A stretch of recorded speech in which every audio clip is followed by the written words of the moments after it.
Bismillahirrahmanirrahim. Maka kesimpulannya, semua pembahasan tentang baik dan buruknya keluarga ditentukan oleh kualitas keuaman laki-laki sebagai pemimpinnya. Dia ibarat sopir yang nanti akan menentukan kenyamanan penumpang. Saya kalau di Solo termasuk yang jadwalnya lumayan padat ya. Satu hari bisa minimal 3 kali sampai 6 kali ngisi pengajian. Tapi karena tidak semacet Jakarta ya masih bisa terjangkau. Bedanya dengan Ustadz Umar Mita, beliau nyopir sendiri kalau saya dijemput. Nah kalau saya dijemput, saya merasakan mobil-mobil yang paling murah sampai yang paling mahal. Dijemput Alphard pernah, Pajero agak sering, yang Pajero benul panas jauh penjuru ya pernah gitu. Usianya sudah 30 tahun mobil itu. Nah karena ngisinya itu banyak gitu ya. Salah satunya adalah saya beristirahat. Jadi ketika saya dijemput, saya tidur dalam mobil itu. Dan itu yang jemput-jemput sudah hafal. Jadi ketika tumben Ustaz nggak tidur, malah begitu. Karena tadi habis dibikinkan kopi gitu ya. Itu. Seringnya mereka sudah hafal. Ustaz silahkan istirahat. Nah persoalannya adalah dari mobil yang Pajero asli sama Pajero KW tadi itu, sampai yang macem-macem gitu saya sudah pernah naik. Ternyata yang membuat saya merasa nyaman ketika berada di dalam mobil itu adalah kualitas sopirnya, bukan kualitas mobilnya. Jadi ada mobil yang sudah 30 tahun, tapi sopirnya itu enak, ganti gigi enak, belok enak. Bahkan kadang-kadang kalau mau ada jalan terjal ngomong, Ustaz ini sebentar lagi ada jalan terjal loh, hati-hati gitu. Saya juga pernah di ada sopirnya itu mobilnya baru, tapi ngeremnya mendadak, beloknya mendadak. Gak enak banget itu kalau hamil pengennya melahirkan saat itu loh. Artinya saya betul-betul bisa memahami kalimat laki-laki itu seperti sopir. Bukan sekedar mobil bagus yang bisa dia berikan, tetapi keterampilan nyopir ini jauh lebih penting. Ada mobil-mobil tidak bagus, tapi kalau terampil menyopir, kapan pindah gigi, kapan menekan rem, maka tidak ada yang mampu, tidak ada yang pusing. Coba ketika makanan berlimpah, apa yang dilakukan oleh seorang suami? Syukur yo, sodako sama yang lain-lain. Ketika makanan nggak ada, gimana suami itu? Syukuri ya, ini rezeki dari Allah. Di Suriah sana orang berminggu-minggu tidak makan. Bismillah. Kemudian suami itu mendemonstrasikan makan yang lahap di depan anak meskipun hanya tempe dan kangkung. Tapi saya pernah ketemu kasus seorang ibu yang menghidangkan makanan, lauknya tempe, sayurnya kangkung. Dia berharap suaminya itu makan nyaman depan anak-anak. Ya, alhamdulillah enak banget ini gini-gini. Daripada kemudian cerita tentang tempat-tempat yang mungkin kelaparan.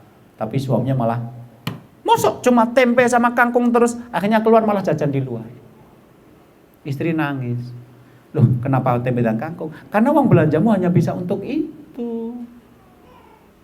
Tapi anak-anak kan jadi lihat bapaknya memberikan peragaan yang tidak baik, menolak tempe dan kangkung yang itu sebenarnya sesuai dengan kadar nafkah yang diberikan. Si istri nangis loh, suami saya itu orang pengajian Ustaz, tapi sikapnya kayak gitu itu. Sopirnya jadi aneh itu. Maka 70% lebih perceraian yang terjadi di Indonesia adalah gugat cerai. Artinya adalah bukan suami yang menceraikan, tapi istri-istri yang tidak tahan dengan pernikahan yang tidak bahagia, akhirnya mereka mau gugat cerai. Cari aja di internet. Lebih dari 70% perceraian terjadi di Indonesia adalah gugat cerai. Jadi perempuan-perempuan itu tidak bahagia dalam pernikahannya, kemudian mereka menggugat cerai. Bukan suami yang menceraikan karena istrinya berbuat jelek, beda. Suami yang menceraikan dengan istri yang menggugat cerai itu beda. Kalau suami yang menceraikan berarti istrinya yang jelek. Tapi kalau istri yang menggugat cerai berarti dia sudah nggak tahan lagi dengan pernikahan yang tidak bahagia. Terus dia menunggu diceraikan suaminya, nggak dicerai-cerai, akhirnya dia mantap untuk meminta pisah. Dan ini ternyata lebih dari 70%. Konflik menantu dan mertua.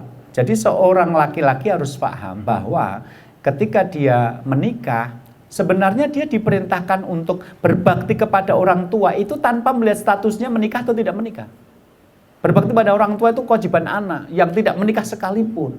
Jadi nanti kalau kamu mengambil sikap untuk menikah, berarti kamu tetap pada tugas utama berbakti pada orang tua, tapi kamu juga tugas utama yang lain, membahagiakan perempuan yang kamu nikahi.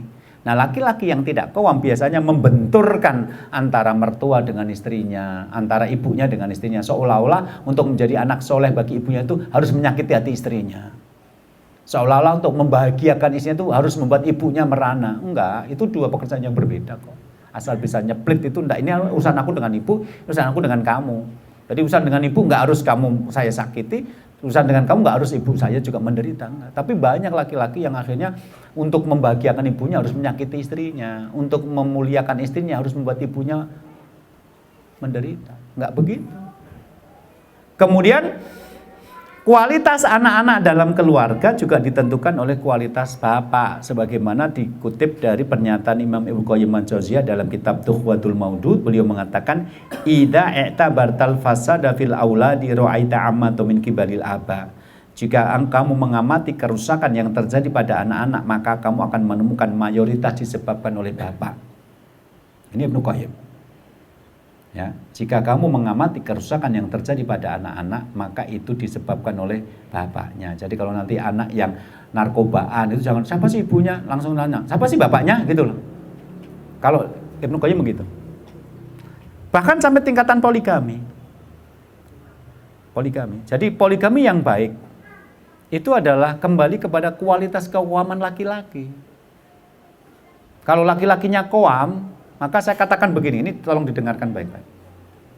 Tidak ada perempuan yang mau dipoligami. Benar? Ya ibu-ibu yang punya suami bilang begitu, janda-janda nggak bilang begitu masalahnya gitu ya. Jadi tidak ada perempuan yang mau dipoligami. Tapi tidak ada perempuan yang akan meminta cerai dari suaminya yang baik. Maka istri Nabi sangat pencemburu, kisah-kisahnya mengharu biru. Tapi mereka nggak ada yang punya niat minta cerai dari Rasulullah.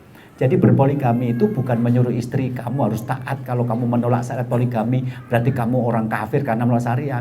Tapi pantas nggak aku memiliki istri dua? Kalau suaminya setelah berpoligami jadi lebih baik, istrinya ngomong nggak apa-apa deh mas, dapat separuh kamu karena separuh kamu lebih baik daripada utuh seperti tetangga itu gitu loh. Tapi kalau setelah menikah, ya Allah punya satu aja jengkelin gini, udah jengkelin dibagi dua lagi, siapa yang mau gitu loh. Jadi poligami aslinya adalah pertunjukan tentang keqawaman laki-laki. Tidak ada perempuan yang siap dipoligami, tapi nggak ada istri yang minta cerai ketika tahu suaminya orang baik. Syukran ya Rabbi, syukran, hadaita qalbi, syukran.